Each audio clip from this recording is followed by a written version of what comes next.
சாதிவாரி கணக்கெடுப்பு எடுக்க சொல்லி சட்டத்தை இயற்ற வைத்த மாபெரும் தலைவர் இதோ உங்கள் மத்தியில் நம்முடைய மருத்துவர் ஐயா. 50 ஆண்டு கால அயராத உழைப்பு.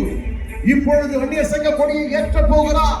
இதே போல கிராமம் கிராமமாக சென்று இளைஞர்களை நல்வழிப்படுத்தியவர், வளர்த்தவர். இந்தியாவிலே 1 கோடி வன்னிய இளைஞர்களை ஒன்றுபடுத்தி காட்டிய ஒப்பற்ற தலைவர் இதோ உங்கள் மத்தியிலே வருகை தந்திருக்கிறார். ஆர்ப்பரிக்கின்ற மக்கள் வெள்ளத்திலே இப்படிப்பட்ட ஒரு மாநாடு.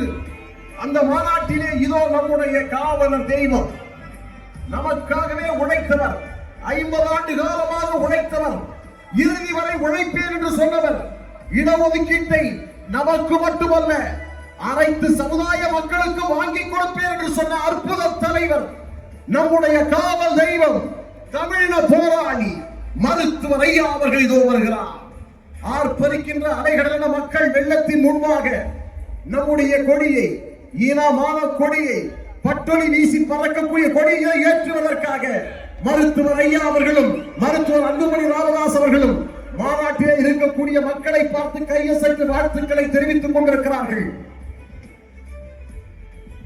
இதோ நம்முடைய அருமை தலைவர், நீதியை கேட்டவர்.